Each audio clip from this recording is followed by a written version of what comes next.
Well, welcome to this video, and I hope you like it. If you do, click the like button, hit subscribe, and share with a friend.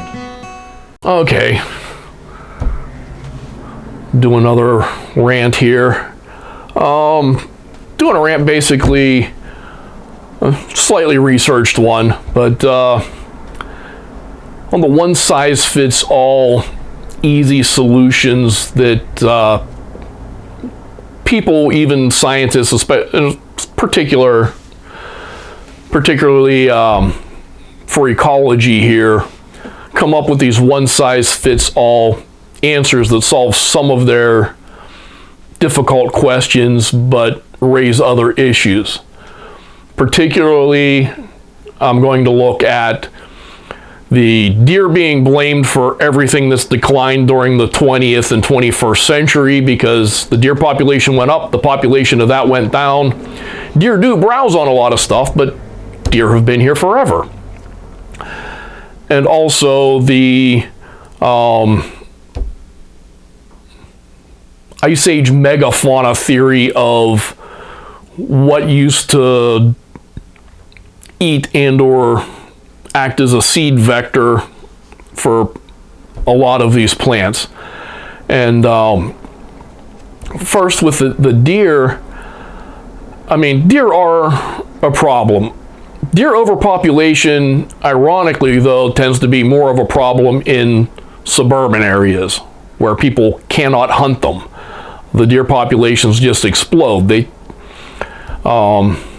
you know, it's not like they really have this overall concept of what's going on, but they just, you know, neighborhood with lots of food and lots of places to hide and nobody shooting at them, they tend to prefer over places where people are chasing them with four-wheelers and, you know, they have to worry about people and maybe other predators to a lesser extent.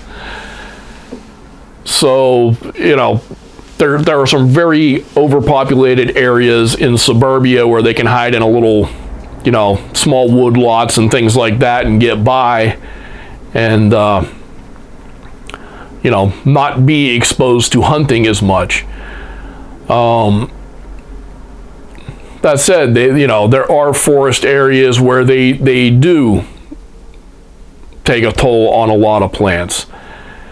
But some of these rare plants, especially in my experience, Canada yew, where I do know of a population of Canada yew, which is supposedly has declined greatly due to deer overpopulation, these populations are in areas that have deer, and the deer can access these things. You know, the one population is a small population. It's right on a paved trail. I mean, you don't need any great skill to walk up to it. There's a little bit of a drainage ditch on the side of the trail. You know, anything that's willing to get its feet wet can walk right over there and eat it. There's a rather large population in McConnell's Mill, and you know, some of this stuff's perched up on rocks where deer can't get to it, but there are other areas where this stuff grows, you know, right along trails. In one place it's right along a road that's become a trail. So it's an old road. They blocked it off, and you know, it's only open to foot traffic now, but I mean, it's obviously a place where, you know, deer can walk right up to this stuff and munch on it, and it's thriving there. So that points out that, you know, it may be part of the problem, but it's not the whole problem the way that so many people present it. And that's one of the things that frustrates me. And, you know, you'll see these, you know, sometimes you'll see these stories. It's like, well, this is the understory with deer, this is the understory without deer. And I've done in another video where it's like, this is the understory with shade and this is the understory without shade. The more sunlight, the more undergrowth you've got. Closed canopy of pines and hemlocks, you have almost nothing growing. Deer has nothing to do with it. There's one spot up north where literally the trail splits between an open hardwood area and a closed canopy, it's like pine planting, and you can see there's like nothing under the pine trees, all kinds of stuff growing under the hardwoods where they can get sun. These things have to be accounted for as well, and people don't always adjust for that. They're just like, well, there's nothing growing under those pine trees, the deer must have ate it all. No, the amount of shade, the more the canopy closes in, the more shade there is, the less understory growth there is. And what understory growth there is tends to be different. A lot of times it tends to be your spring ephemerals that pop up before the trees leaf out, and they get their sunlight, they put out their flowers, and then they often pretty much go dormant by summer, especially if it's a dry summer. It depends on the year, but a lot of times they just they grab their sunlight and everything before the canopy closes on them. So it's not and these are usually fairly small plants, like trilliums and mayapple and things like that, which is very different than, the tall shrubbery that people are like, oh, seedling trees are being wiped out by deer. Well, maybe it's the fact that the seedlings can't get any sunlight, that there's very few of them in that location. That's why a lot of times when a tree falls, all of a sudden these things sprout, it takes over and turns into all this undergrowth because, that release from the sunlight. Some plants are more shade tolerant than others. Like I said, it's just people are ignoring these other variables and just looking at one. And also, deer might be, although I always point out, it's like, well, they say there's more deer now than there were before Europeans settled here. And I'm like, who counted them? And it also, but it is probably true as far as the white-tailed deer, but you're also leaving out that, for example, here in Pennsylvania, up basically west of Harrisburg, you had some bison. There weren't a lot of them. And you also had moose as far south, at least as State College, because you have place names named after moose in that area. Other different parks in that have Moshannon in the name, that means moose. There's a little Buffalo State Park just west of Harrisburg. That's named because bison were historically there. You also had the eastern subspecies of the American elk, which is now extinct. All the herds in the eastern states are actually reintroduced from the the Rocky Mountains subspecies. So they are not the original eastern elk, which had even bigger antlers. But so you had these other large browsers and grazers, roaming the landscape. So you had a different influence that is no longer there at all. So the whole white-tailed deer is the root of all your problems. Probably not true. Might be a problem, but it's not, the problem that people make it out to be. And for the other thing, the whole thing I see so much lately is, while they did, obviously plants evolved with animals over millions of years, and things that are gone influenced that evolution. Not denying that, but I see too much emphasis being made on, if we can't explain something about a plant's distribution or how its seeds were spread, mastodons and mammoths. It has to be this Ice Age megafauna.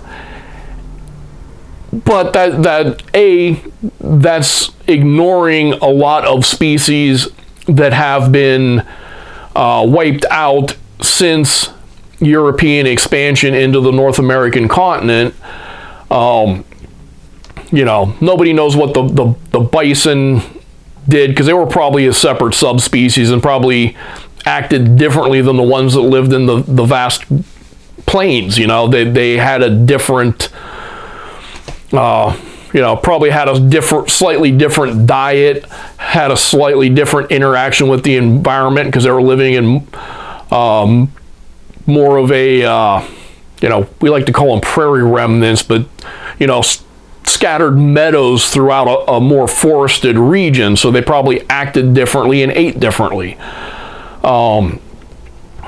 Nobody really knows what the moose did this far south. Nobody really knows if there was a difference in the way that the eastern subspecies of the elk interacted with the environment, as far as, you know, what it ate, how it interacted with other plants and animals. Nobody really studied that in any detail before they were gone. There's also the Carolina parakeet and the passenger pigeon, both of which were effectively eliminated from the environment by the late 1800s and died in the early 1900s.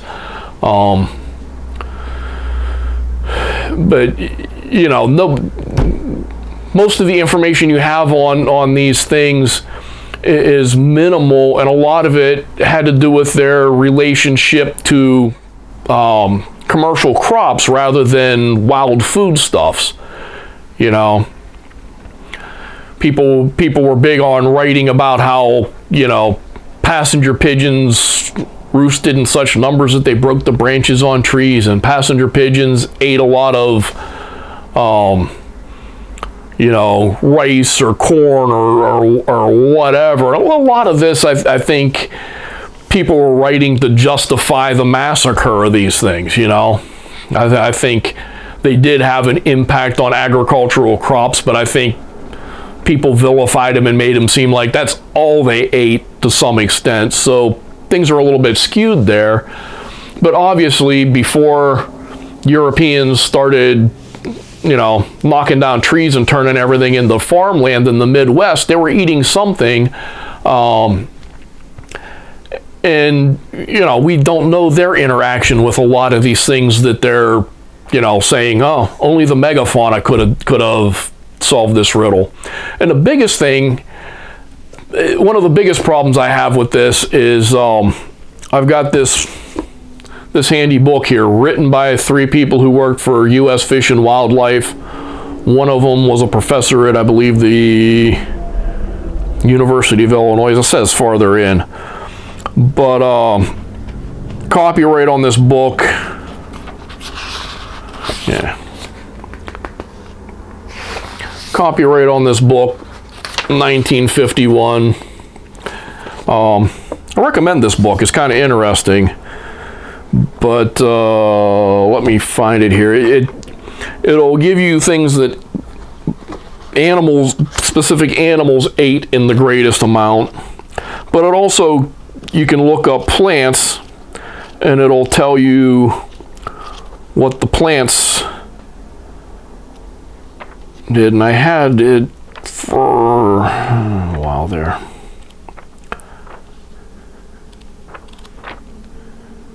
There it is. But one of the things they say, oh, only, you know, nothing eats the fruit. Only, you know, a mastodon would explain how this thing ever propagated in the wild. Remember, 1951, 70 years ago, you know, according to studies they had done around that time, there are 3 animals that eat the Osage orange. Quail eat the seeds, squirrels eat the seeds, and foxes eat the seeds.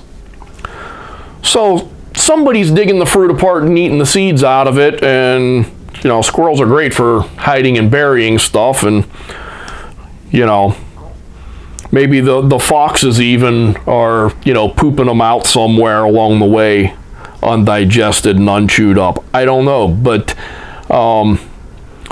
seeds are actually edible to humans, just not really worth the effort. But, you know, right here, 70-year-old information from, you know, of course, those studies had to have done before 1951 when this was published. So people have known for a long time that something ate at least the seeds of this thing. So, you know, saying that nothing explains this thing, you know, being able to reproduce except for megafauna, because, you know, nothing else goes after the fruit and nothing else would spread the seeds, is ignoring existing data that tells you exactly the opposite. There are things out there, and like I said, you can probably add a few things to this, as far as like the Carolina parakeet or passenger pigeon, maybe a couple other things that would have lived in its native range and moved it around. And the fact that it had this restricted range originally before people started planting it as a hedge,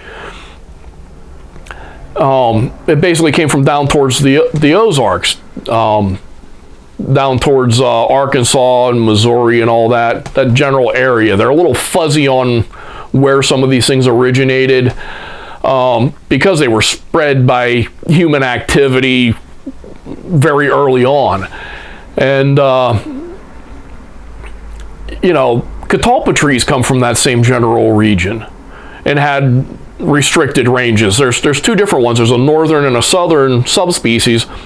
Both of them seem to do fine, at least as far north as Pennsylvania, and, you know, they're almost invasive here. They grow along railroad tracks and road right-of-ways, and their seeds are dispersed by wind. So, you know, lack of megafauna doesn't explain their original restricted range. There's something else going on there. You know, a lot of things were changed early on before people really documented what lived where and how things interacted came even later. You know, the first wave of naturalists were more or less cataloging things. They were just always trying to discover new species and write down, you know, they discovered something new. It was kind of a contest to see who could, you know, get how many. And it was only later that people were starting to study, well, what is their range? How do they interact with other plants and animals? You know, who eats the seeds of what, and who travels where, and that came a lot later. And, you know, I've been reading the journals of, I'm drawing a blank on his first name, but Mr. Kalm, who's one of the disciples of Linnaeus, one of the first so-called naturalists going out there. He came to the United States in the mid-1700s, I believe 1748 he originally came over. And at that time, you know, he comes to Philadelphia and he's already remarking on how a lot of the structures are built out of Atlantic white cedar, and that the cedar swamps have already been cut down decades before his arrival. So, you know, these first people documenting stuff were coming to and in places that were often altered from their original pre-Columbian condition way before they got there. And that's something that's left out. People are like, oh, you know, this is the exact boundaries of where this thing lives. And, you know, somebody, you know, late 18, early 1900s is when people kind of framed out this range, which is, you know, probably 2 centuries too late to know what the original condition was. And, you know, there's just so many things that are unaccounted for. And, you know, jumping back over the, how would I say, post-Columbian species that have been wiped out from various areas, in some cases extinct, in some cases just pushed out of that region. You're jumping over, the moose and the bison and the elk and the passenger pigeon and all these other things to go all the way back to a mastodon as to what could have possibly been the vector for this plant reproducing. That seems a little strange. And like I said, in the case of the Osage orange, you're jumping over, existing animals that are documented to make use of this plant as food. So, just kind of people have a tendency to overcomplicate the simple, but also to oversimplify the complicated. Like I said, not saying deer aren't a problem, not saying that mammoths and mastodons didn't have an influence on the evolution of various plants, but I just think that too many people are taking the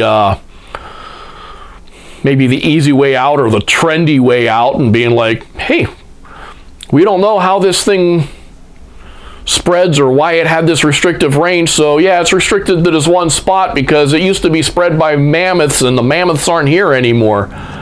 To switch from the example of the catalpa being able to spread by wind and still having a restricted range, there's also the grizzly bear.